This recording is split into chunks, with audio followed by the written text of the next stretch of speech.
Vamos ao assunto de hoje. Eu falei que faria 2 vídeos, sexta-feira e hoje, sobre o assunto igreja, aquela postagem. Você pode ver o vídeo anterior aí, aquela postagem que eu fiz no Facebook. Aí eu quero trazer um esclarecimento, porque por que eu estou trazendo esse assunto? Irmãos, eu fico muito preocupado com esse movimento de pessoas que se diz desigrejado, que se diz cristão e não quer saber de uma igreja local, que despreza a estrutura da igreja local.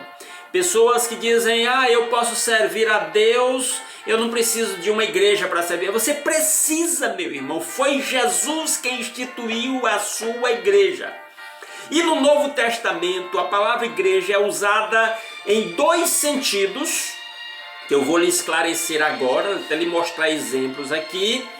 E há um sentido em que ela é mais usada e que mostra o significado da igreja. Nós precisamos da congregação local. Eu não estou advogando essa questão de denominações, apesar de eu saber da importância e eu fazer parte de uma igreja denominacional, mas acima disso eu sou cristão, eu sou servo do Senhor Jesus. Então, eu vejo pessoas aí com essa história de que eu não preciso de igreja para servir a Deus. Eu quero começar dizendo, você precisa de uma congregação local.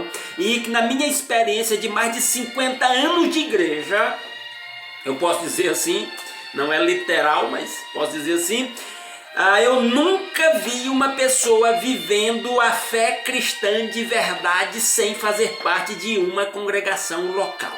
Então você precisa. Geralmente pessoas que dizem que não precisam de uma igreja para ser um cristão é porque estão magoadas, ressentidas com a igreja, e esse sentimento não é bom, ele é prejudicial. É na convivência, é na humildade, é na paciência, na compreensão que a igreja convive, cresce e amadurece, e os crentes amadurecem em Cristo. É no vínculo da congregação local, certo? E aí eu não estou, como eu disse, não estou defendendo denominação, eu não estou dizendo que você não pode ser um cristão sozinho e ter a sua vida devocional particular.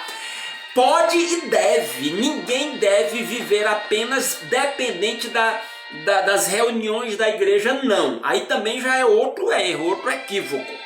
Mas vamos, como eu prometi, vamos ver aqui biblicamente os 2 usos da palavra igreja no Novo Testamento. O primeiro uso é quando a palavra igreja é usada no sentido de todos aqueles que creram em Jesus, que já creram, que creem ou que crerão, e que fazem parte desse corpo espiritual de Jesus espalhado em toda a face da terra. A igreja que Jesus Cristo vem buscar. Esse é o primeiro uso, é o uso geral. Poderíamos chamar de universal, sem ligar a essa denominação conhecida como Igreja Universal no Brasil, certo? É a igreja total, que é a igreja do Senhor Jesus, aqueles que creem verdadeiramente em Cristo e que só será conhecida no dia que ele voltar para buscar a sua igreja. Por exemplo, onde é que esse termo é usado nesse sentido? Mateus capítulo 16, versículo 18, Jesus diz assim a Pedro: eu digo que você é Pedro, e sobre esta pedra edificarei a minha igreja, e as portas do Hades não poderão vencê-la. A minha igreja, que as portas do Hades não poderão vencê-la, é a igreja total de Cristo. Às vezes, e aí eu até faço uma ressalva, pessoas já me perguntaram, pastor, como é que a Bíblia diz que as portas do Hades não prevalecerão contra a igreja de Cristo e uma igreja que lá fechou as portas, acabou, sumiu, desapareceu, e aí como é que fica? Houve uma divisão, houve uma briga lá, e aí acabou a igreja. Porque isso aqui não se refere à congregação local, isso aqui se refere à totalidade da igreja de Jesus. Em muitos lugares, por exemplo na Europa, onde o cristianismo já foi forte, com fortes igrejas locais e denominações cristãs locais, essas igrejas muitas desapareceram e os prédios onde elas se reuniam foram transformados em museu, foram transformados em teatro e outras coisas. Então, quando Jesus disse a palavra, ele não estava se referindo às congregações locais, ele estava falando a totalidade da sua igreja. Mesmo quando a igreja, que congregações locais desapareceram em determinados lugares, mas a igreja do Senhor Jesus continuou crescendo e se multiplicando em outros lugares. E hoje continua assim. Há países onde a igreja está em crise e outros onde a igreja está em pleno progresso. E até aproveito para dizer que a história tem mostrado que onde a igreja vive mais confortável, mais aceita, ela tende a ser mais fria e inoperante. E onde a igreja é perseguida, ela costuma se expandir, se multiplicar e se fortalecer. Hoje eu estava pregando para a Igreja Batista Redenção aqui no culto mais cedo e eu estava dizendo: sangue, suor e lágrima de crente é adubo para crescimento de igreja, certo? E um exemplo de que uma igreja local pode ser, vamos dizer assim, perder a sua visão, deixar até de existir, Jesus diz para a igreja de Éfeso, lá em Apocalipse capítulo 2, do verso de 1 a 7, ele diz para a igreja de Éfeso: Éfeso, te conserta, porque senão eu venho e removo do lugar o teu candeeiro. Jesus está dizendo: eu te apago, igreja, se você não se consertar.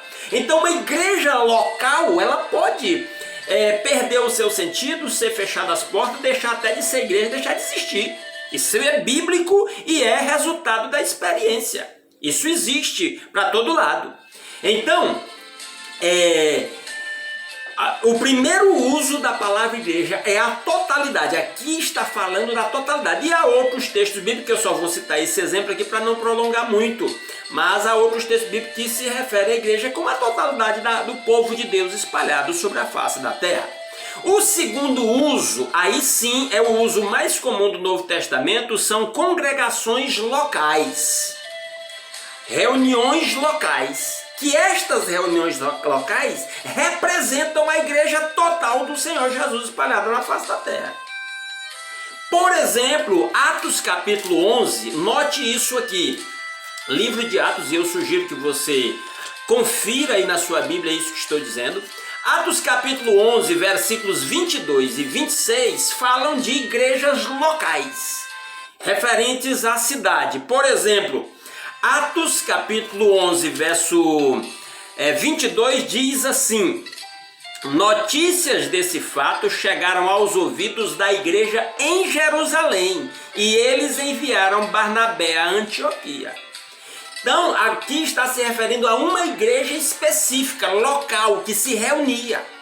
Aqui é uma igreja local, na cidade de Jerusalém. A reunião dos cristãos na cidade de Jerusalém era a igreja local, certo? Outro exemplo está no verso 26. E quando encontrou, levou para Antioquia. Assim, durante um ano inteiro, Barnabé e Saulo se reuniram com a igreja e ensinaram a muitos. Em Antioquia, os discípulos foram pela primeira vez chamados de cristãos. Aqui, o primeiro texto falou da igreja em Jerusalém. No verso 26, a igreja em Antioquia. São igrejas locais, congregações locais. É outro uso da palavra. Aqui não está se referindo à totalidade da igreja espalhada no mundo. Não, ele está falando de uma igreja local. A igreja de Jerusalém e a igreja de Antioquia.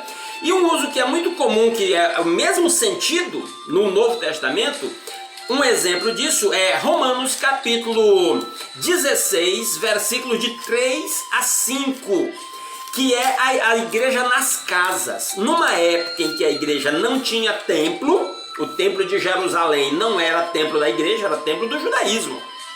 No começo a igreja teve algumas reuniões lá e pregava o evangelho lá, mas não era o local de culto da igreja não. A igreja começou funcionando especialmente nas casas.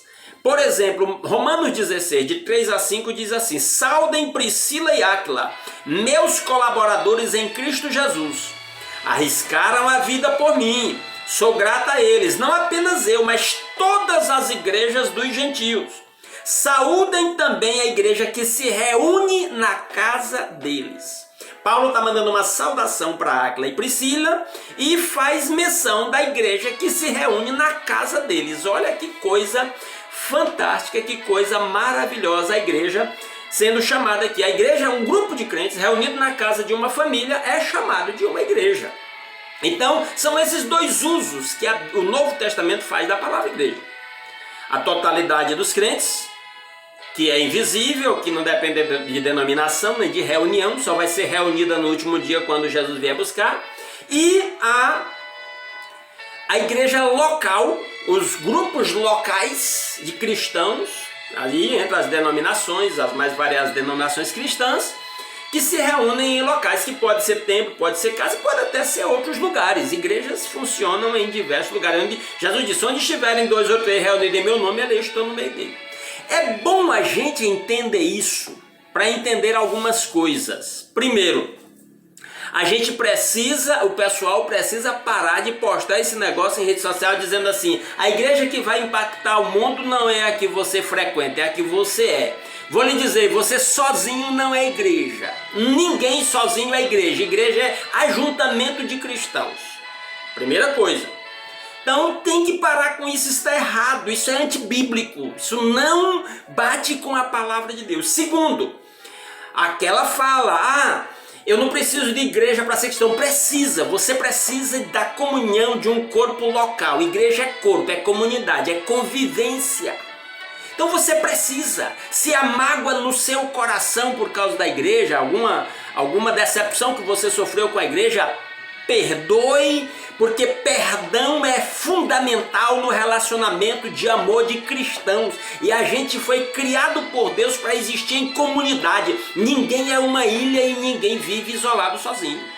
Então, meu irmão, se integre a uma congregação local, faça parte de uma congregação local onde você possa exercer seus dons espirituais e ser edificado pelos dons espirituais dos seus irmãos, ser fortalecido na fé e exercer o amor. Se você percebe que determinada congregação local não está vivendo a verdadeira fé de uma autêntica igreja de Jesus, procura outra. Saia de lá em paz e procura outra, mas procure uma igreja cheia do Espírito Santo, do amor, em que os cristãos vivam a fé cristã autêntica, porque eu e você precisamos disso. Termino esse vídeo dizendo uma coisa, aliás, nessa reflexão, porque nós ainda vamos orar. Eu, com mais de 50 anos de idade, filho de missionários, criado em igrejas batistas, eu teria muito motivo para ter abandonado a igreja batista por causa de escândalo e uma série de coisas. Mas eu vou lhe dizer uma coisa, eu prefiro a igreja com todas as falhas e defeitos e problemas que ela tem, porque é constituída de seres humanos, do que o mundo com qualquer virtude que ele possa aparentemente ter, porque não tem. Então eu fico com a igreja e valorizo o crente que valoriza a sua igreja. Que Deus te abençoe e fale ao seu coração.